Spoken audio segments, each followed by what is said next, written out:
Hi there, I'm Andrea Koppel, and it's time for coffee, the podcast where you get to hear firsthand what the jobs and careers that interest you the most are really like. Hey there, Java junkies. Welcome to another episode of T4C. I am so glad that you're along for the ride. If you're interested in a career in marketing or social media or even magazine publishing or all of the above, then my next guest is going to be someone you're definitely going to want to pay attention to because she is the triple threat. But before I introduce you to Hope Greenberg, the co-founder of Soapbox Strategies, if you haven't already signed up for the Java Junkies Journal, that's our weekly newsletter that gives you a one-stop shop way to learn about what episodes we're going to be dropping that week on T4C, please head on over to the Time for Coffee website at time4coffee.org and sign up. It's all there on the homepage. Now, to the reason we are all here. Grab your mug and take a chug of your favorite caffeinated beverage because it's time for another caffeinated career conversation.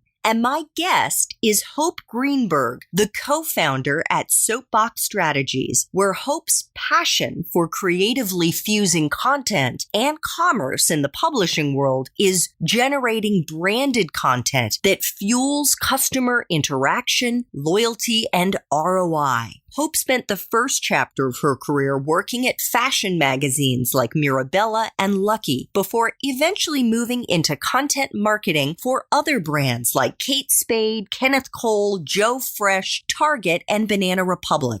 Hope, welcome to Time for Coffee. Are you caffeinated and ready to go? Thank you, Andrea. Yes, I've got my venti here and I'm ready to go. What kind of venti? Just a straight up Americano. Oh, yes. Okay. Well, that's, it's not just like a drip. You got something a little fancy. Yeah, a little fancy. Okay, nice. So, Hope, you are the big cheese. You and your partner are running Soapbox Strategies. Can you give us a look inside at the world of a couple of badass entrepreneurs who are building a business and building your name and your reputation all at the same time? Sure. So we came together. We had actually met at Joe Fresh, and we really felt like we had complementary skills, very different, but very complementary skills. And I am the creative side of our business, coming from a fashion magazine background, where my career was spent creating content for magazines. My interest was in taking that skill set, taking everything that I had learned over the years and translating and transferring that to working with brands to help them use content to, as you said, build their businesses, drive engagement, drive awareness, and ultimately drive sales. My business partner, Catherine, comes from a strategy background. She has an MBA in new marketing and technology, and she really understands how to take content and amp it up so that people are seeing it, it's getting out there. You can create the greatest content in the world, but if there's not a strategy behind how it's being promoted and how it's being shared, then it's just going into a vacuum. So really that's what we do. And our days are spent figuring out ways to do all of this with a small team of people. So how can you give us a sense of how you structure your days? Do you have sort of a regular routine? Do you break your week into segments? Because I'm sure that there's business development in addition to the kind of management of your current clients and making sure that the strategy is being executed. I would say that our days are built around, very often, client status calls and in-person client meetings, or our weeks are built around those. We have a weekly status call with every one of our clients to just check in. We create a status agenda to talk about all outstanding items of work. We also will meet at least monthly in person with all of our clients and do a status update in person, because you just really need to have that FaceTime. It's great to really connect in that way. The rest of the time in our office, I start almost every morning, probably very often still in my bed, checking all of our clients' social media platforms. We're fortunate in that I would say most of our brands, most of our clients don't have digital content emergencies, social media emergencies. I'm not really necessarily worried about putting out fires or anything crazy that's happened overnight, but just checking engagement, making sure everything's okay. Then I will spend a decent chunk of the morning creating content for whatever I'm working on, whether that's social media content, website content, creating social media advertising. I'd say I try to do a lot of my writing in the morning. I think I'm clearer in the morning. I will also work on our digital marketing campaigns or brand partnerships. For example, we have just launched a campaign, and I'm not sure if you guys have the same thing in DC. They're called link screens, so LED screens throughout the city. No, not that I'm aware of. No. So we have screens throughout all 5 boroughs of New York that place advertising, that flash advertising, and they're a great marketing tool. They're fairly new. And we just launched a link campaign for one of our clients. So I've been working on that recently.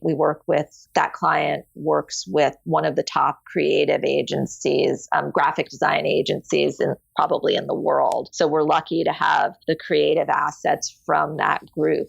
And we've created a campaign around that. Another example of the kind of thing that we do, we work with a sock brand, and we did a great collaboration with Barney's. Do you guys have a Barney's in DC?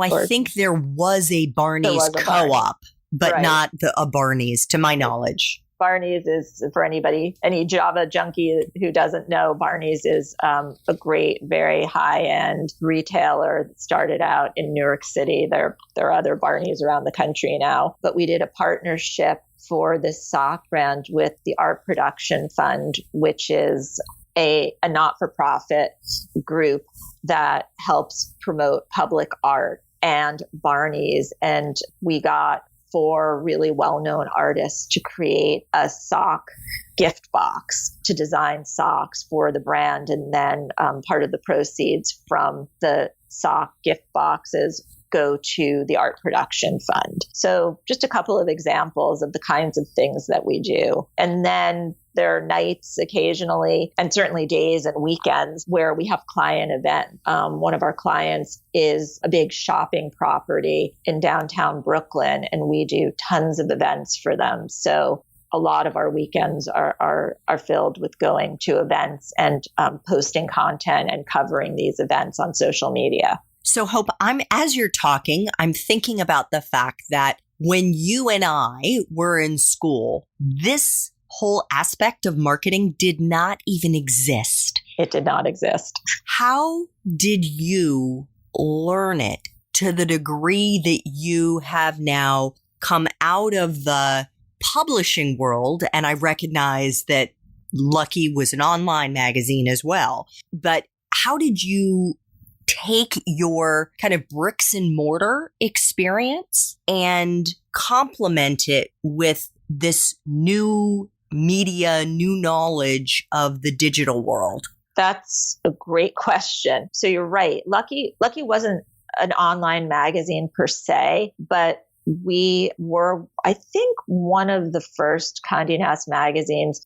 to really build a significant online presence. So I was working on the Lucky website. So I had the advantage of learning while I was still at a print magazine, becoming familiar or more familiar with the digital space, which I think was really helpful. And then when I decided that I wanted to leave magazines, it was a time before a lot of print editors, a lot of fashion editors were leaving. It hadn't quite, there was eventually a mass exodus, but I was a little bit before that. So I left at a time when brands were still very interested in working with former editors. They saw that they had a lot to bring to the table. And so I was fortunate enough to start working with brands that really trusted that I would get in there and they knew what my experience was, but they trusted that I would get in there and figure out how to do it and how to translate that online. So one of the things that you talk about on Soapbox Strategies is the importance of storytelling. Can you give us an example, either from a current or a former client that you have, in which you took what was a discombobulated kind of mess and streamlined it into a story that you think or can actually show improved the impact and the sales of that brand? I guess we're lucky in a way. We don't have any clients who we walked into a big mess with. I didn't mean to put you on the spot with that. Not at all. But I will say that we did have a client. We currently have a client who. Well, actually, we have a couple of clients. We have one who had built up about 8,000 or so Instagram followers. They're in the home design, home decor industry, and they had about 8,000 followers, but they didn't really have a strategy behind their social media or behind their digital storytelling when we started with them. And they really hired us to pull that together and to shore up how they were presenting themselves online in the digital space, and in particular on Instagram. The platform that they wanted to focus on was Instagram. And we've been working with them for about 3.5 years at this point, and have taken them from their original 8,000 followers to about 150,000 followers. Wow. And that is with a combination of very targeted strategic content backed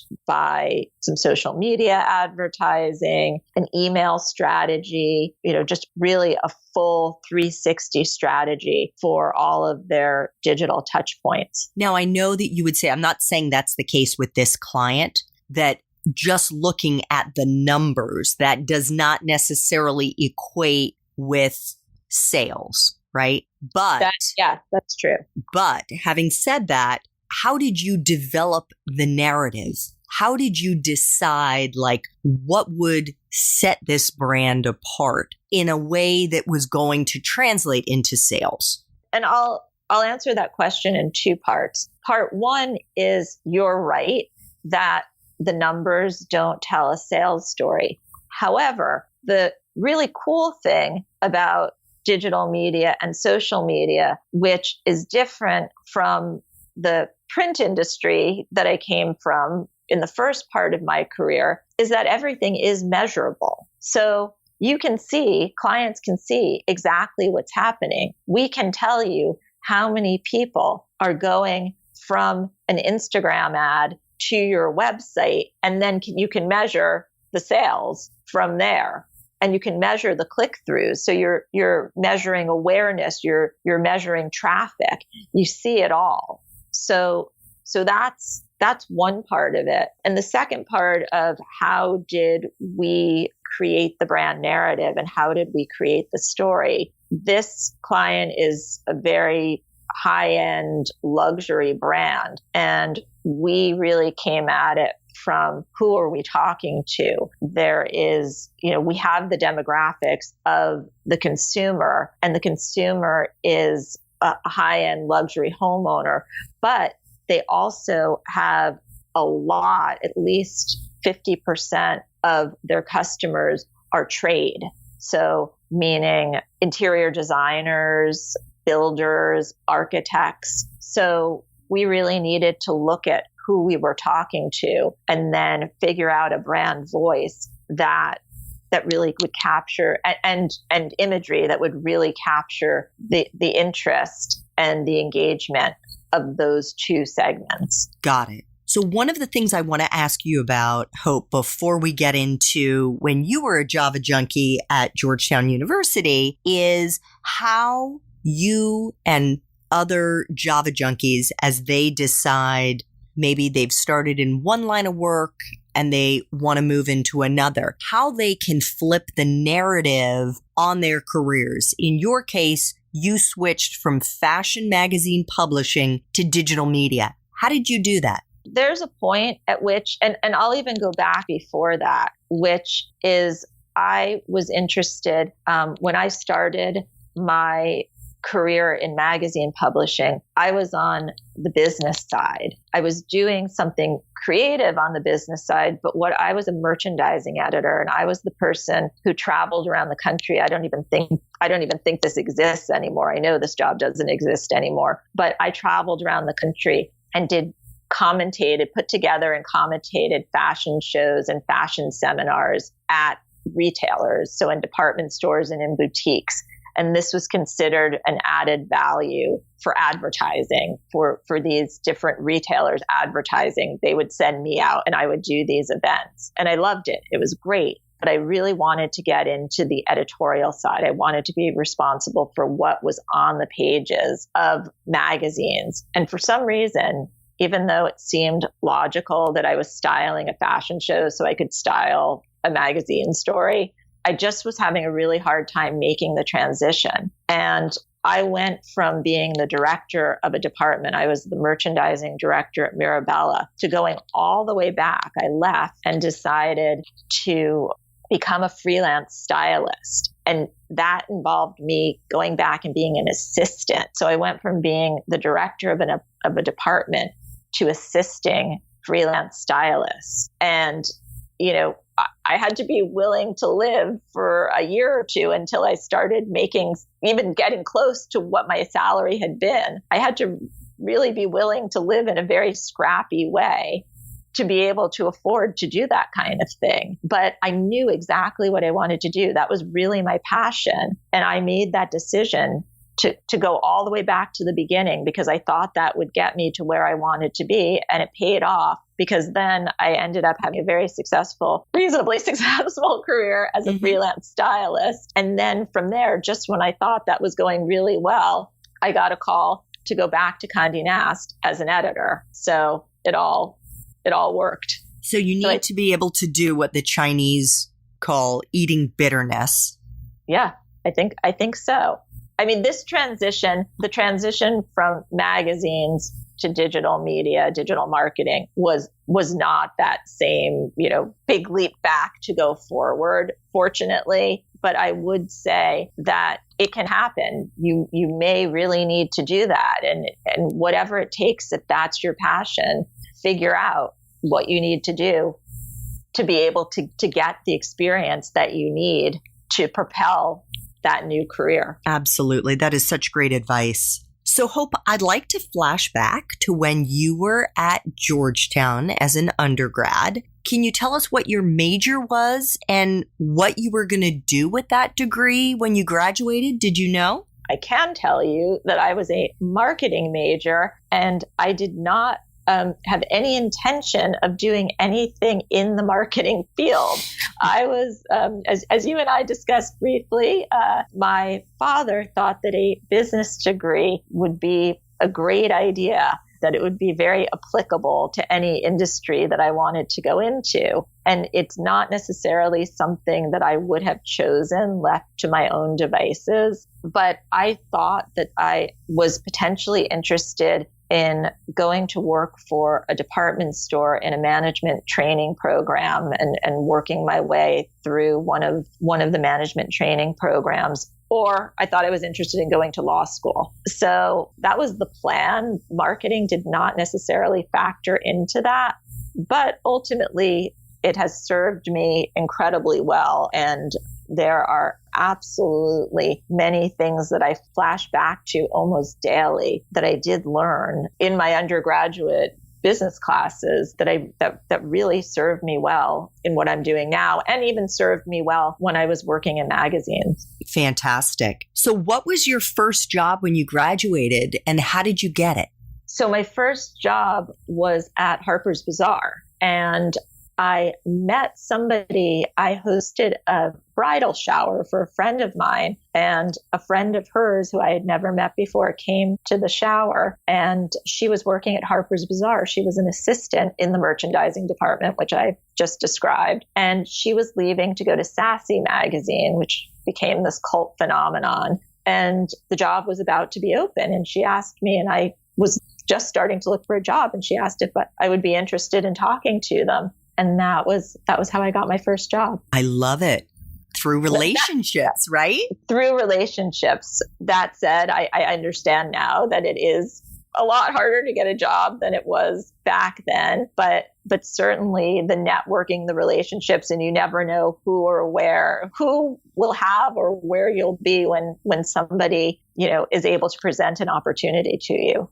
Definitely. Actually, somebody whose episode is airing right now as we record this week, it's episode 40, Lauren Zander, her advice to Java junkies is to think strategically about the people that they meet at college, because those relationships, it's not just your fellow classmates, but also your professors, can be relationships that you can leverage throughout your professional life. So I thought that was a really interesting insight into how to build your network even while you're at college. That's incredibly true. And in fact, I have an example of that, which is that we have the client I was talking about before, the luxury home client, a very good friend of mine from Georgetown, who's a writer, works with us on that account. We brought her in to that account to help us with the writing and the content for that client. So yeah.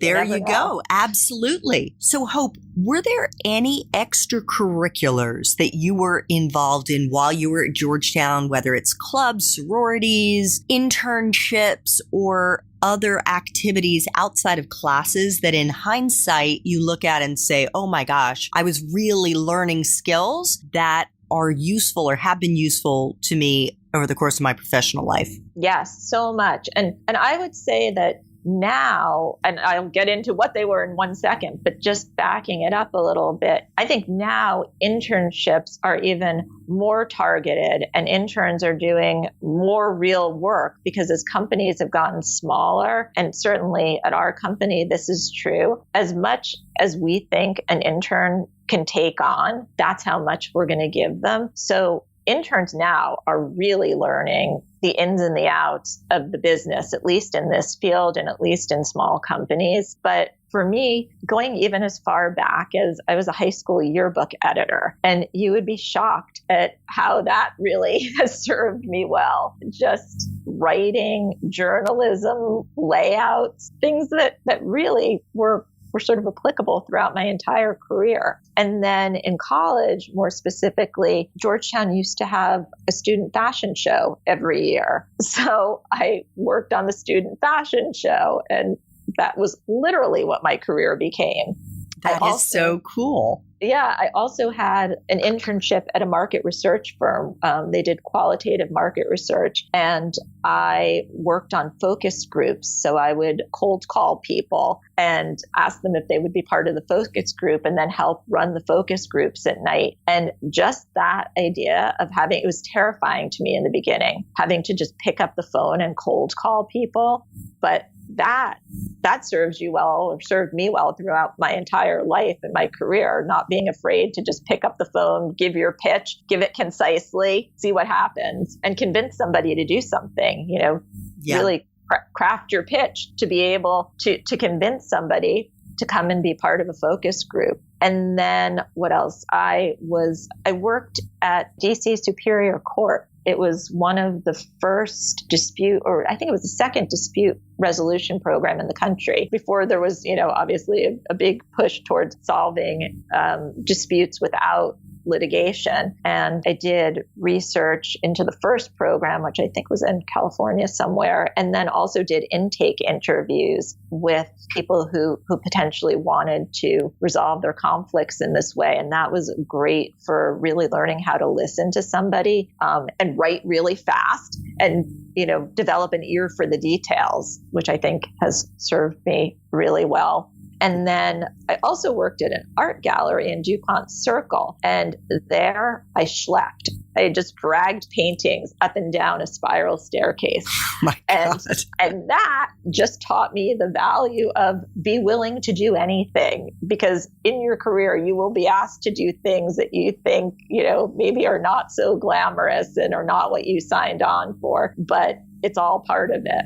Oh my goodness. What amazing and diverse experiences you've had, for sure. So Hope, one of the questions I try to ask all of the Time for Coffee guests is to share a moment, a time in your professional life when you really struggled. In some cases, people have been fired. I've been fired. In other instances, you had a really challenging boss or difficult colleagues, or were in over your head and, the whole fake it till you make it. Could you share a story with Java Junkies, and more importantly, how you persevered, how you came through the other side?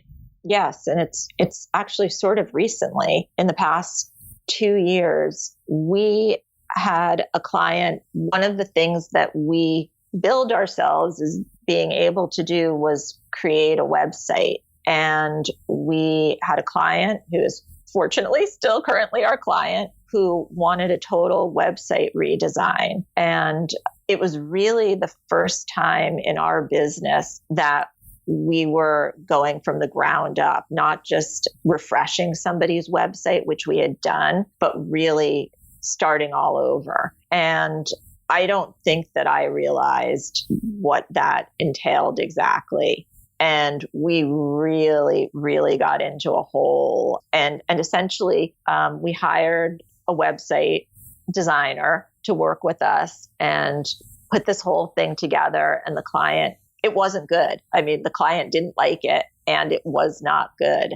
And it was so scary because a lot of money had been spent. I knew it wasn't good. They didn't like it, and they were not going to give us a lot of money to fix it.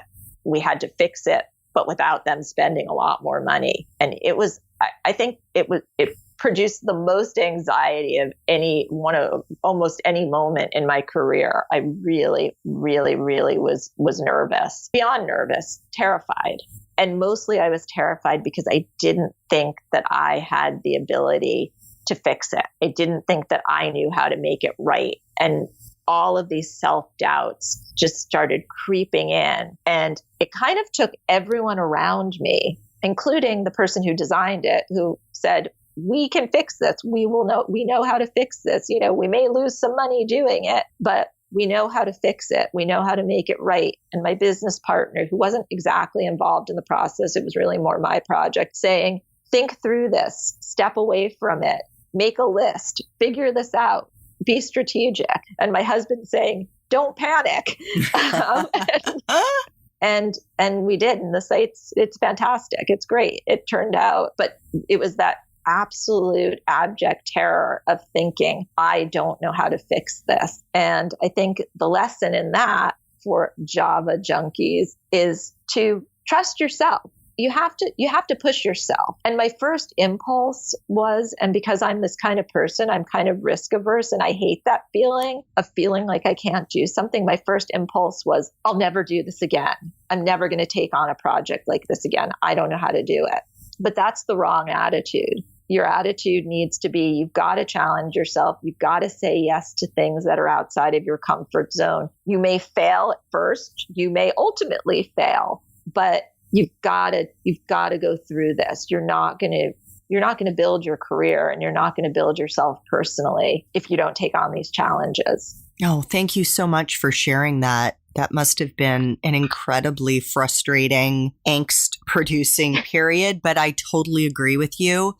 When Java junkies find themselves in the midst of that kind of, oh my God, I'm so out of my depth and this is so uncomfortable. If you can stay with it, almost like when you're in an exercise class or you're weightlifting and you're like about ready to drop whatever it is you're holding, if you can sink into it and like put your mind into that pain, you will come out stronger. You will come out stronger. And if you figure out how to break it into the component parts, like I was looking at it instead of saying, okay, I need to here's what I need to do first. Here's what I need to do next. Here are the steps. I was looking at the end result and trying to imagine the end result. But at that moment, you shouldn't be imagining the end result. You should be imagining the steps that are going to lead you to the end result. And those are a lot more manageable. Definitely.